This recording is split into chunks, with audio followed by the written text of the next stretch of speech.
Sales is the most lucrative skill in the world, period. The problem is most sales advice out there today is outdated, cheesy, and could even keep you from the deals that can make all the difference in your career. This is the No BS Sales School, a podcast for entrepreneurs and salespeople who want to master the skill of selling without all the BS.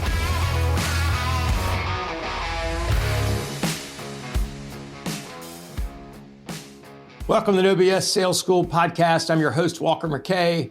First of all, I want to give a shout out to my client, Take Communications, for inviting me to speak at their conference in Orlando this week.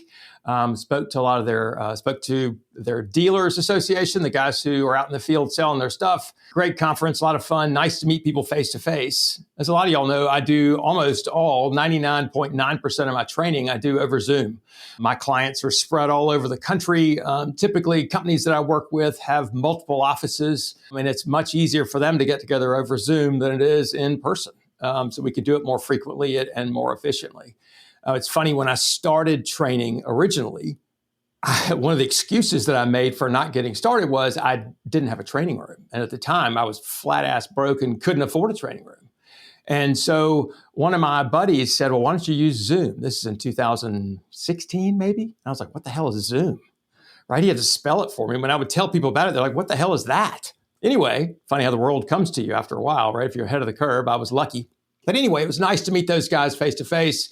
Super fun, great group, good conference, and glad to be back at home now. A podcast today, boy, I heard this a couple of times last week and it burned my ass, and I felt like it was something I needed to bring up. One of the shittiest questions that I know is asked all the time of prospects, and it's an ineffective question. I've talked a lot about everybody says ask questions, right? And then you maybe get asked the right questions. And then here's my point. Ask freaking better questions. The question we need to be answering is, what the hell is it we need to know? Right? That's the question to be asking ourselves. What is it we need to know from our prospects? What are we trying to learn? And what we're trying to learn is there a problem? Is there a compelling personal reason why they need to change based on that problem? Is there a budget? What's their decision-making process, right? Those are the basic things that we need to learn. Well, here's a question that I have heard several people ask in the last couple of weeks, brought up to me in coaching, or from a manager who says, what do you think about this? Well, here's the question, and I want you to burn this into your brain. This is a stupid effing question. It's stupid. You sound like a moron and you won't learn anything from it. Here's the question. How's your relationship with your current vendor?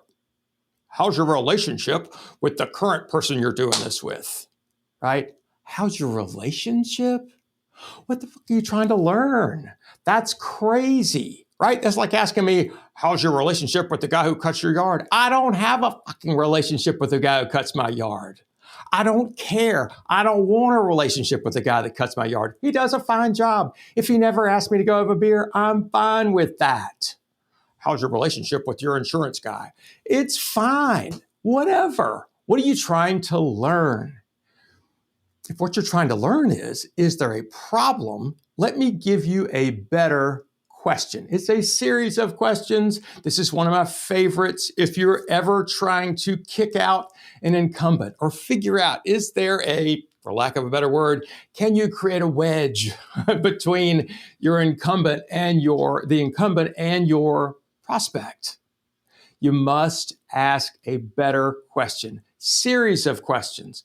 If you ask general questions, how's your relationship with your current vendor? You're going to get a general answer. Fine. Right? Not helpful. Instead, ask, hey, who are you working with? Who are you working with? Right? Let's personalize this. Who are you working with? Well, we're working with ABC Company. Next step, I want you to say congratulations. I want you to tell them that's a great choice. Why would I want to do that? Because anything less than that, they're going to feel attacked. So I want to lower people's guard because what I want is the truth, right? I'm not trying to create some kind of a problem. I just want the truth. Hey, tell me something. Who are you working with? ABC Company. Oh, no kidding. Those guys are great. Those guys are awesome. right? Compliment them.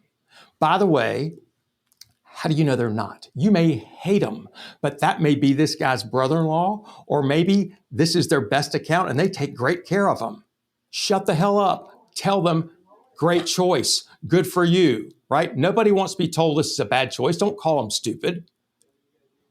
Who are you working with? ABC Company. Great company. Great choice. How long you been working with those guys? Don't you want to know that? Don't you want to know how long they've been working, right? I want them to think about it too. 5 years, 2 years, 10 years, 1 month. Wow, that's great. Again, compliment them. Next question, right, is tell me something. We're always curious about our competition, curious what they're doing. What do you like best about what ABC Company is doing for you? Tell me the things they're doing really well that's kept you there. Why would you ask that question? Why? Because that's going to be their expectation of anybody else that comes in next. That's going to be the minimum. That's going to be the floor. That's what they expect. And if they say something like, well, they give it to us for free, you can say, wow, that's great. Can't beat that.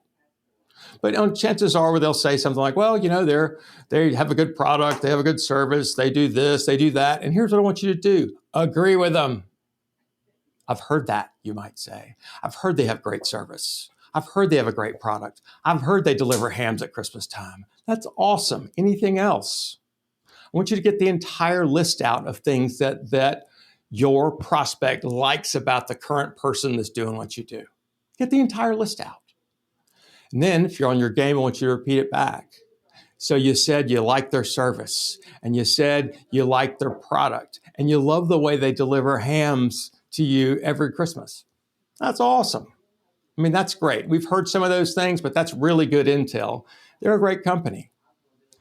I want you to say this as if you mean it with every fiber of your being. I want you to be sincerely curious, and I want you to compliment them on their choice. And I want you to, when you're listening, really listening, not just hearing, when you're listening, right? I want you to be nodding your head and agreeing with them. And then repeat back what they just said. Shows that you listened, shows that you paid attention, shows that you're different than everybody else who come to talk to them. So now, finally, now you can, after you've repeated back what they like and say anything else, they say, no, that's about it. Then you can say, well, here's what I know. We're not perfect. I can't imagine those guys are perfect.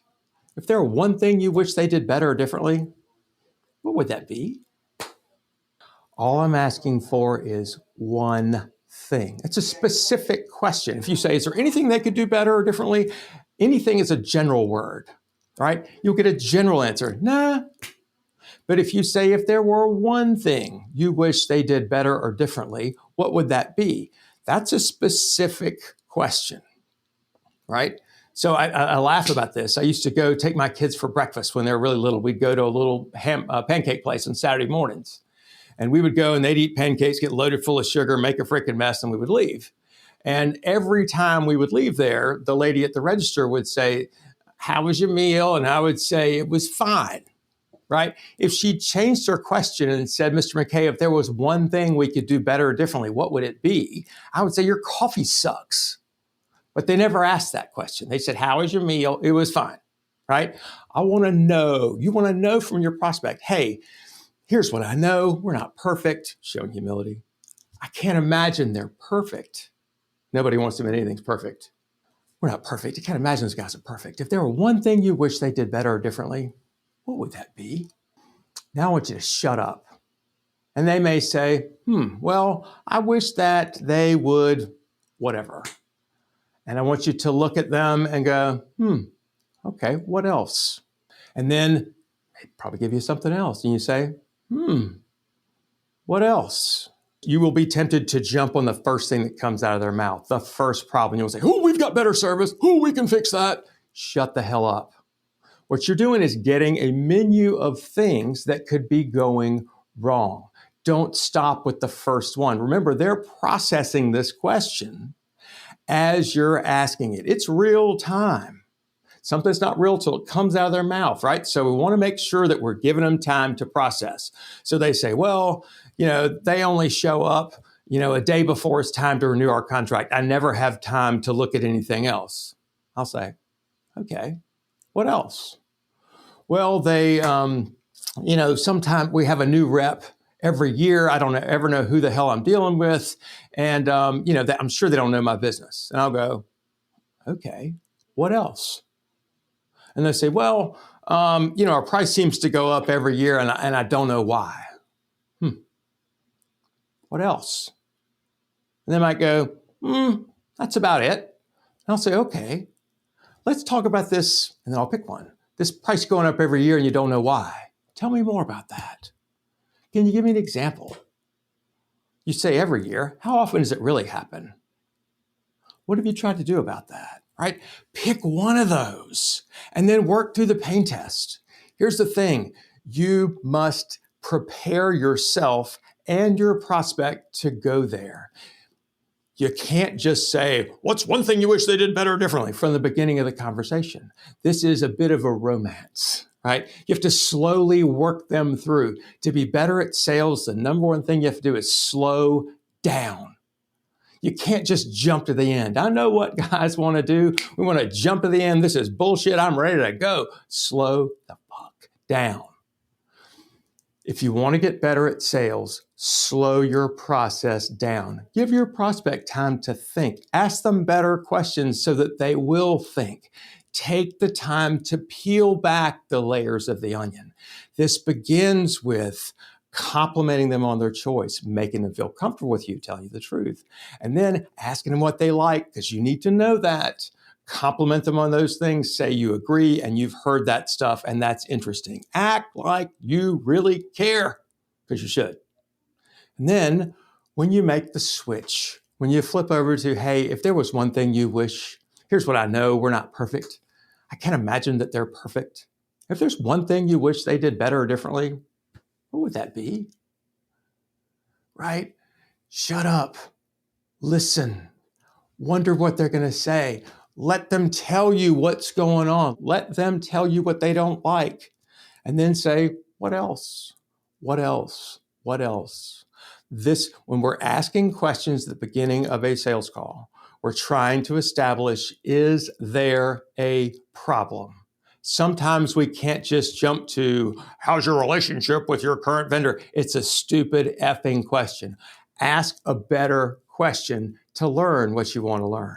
I'm Walker McKay with No BS Sales.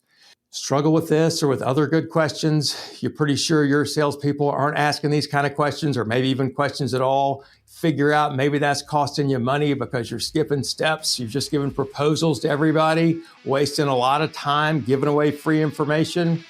We probably ought to talk. 803-917-2817. Give me a call. Let's have a conversation. Thanks for listening to the No BS Sales School podcast. If you're struggling to close deals, then I want to invite you to take my free mini course, where you'll learn the 7 most expensive sales mistakes that will cost you time, money, and credibility. So be sure to click the link in the show notes or go to www.7salesmistakes.com. That's the number 7salesmistakes.com. Thanks again for listening to the No BS Sales School podcast.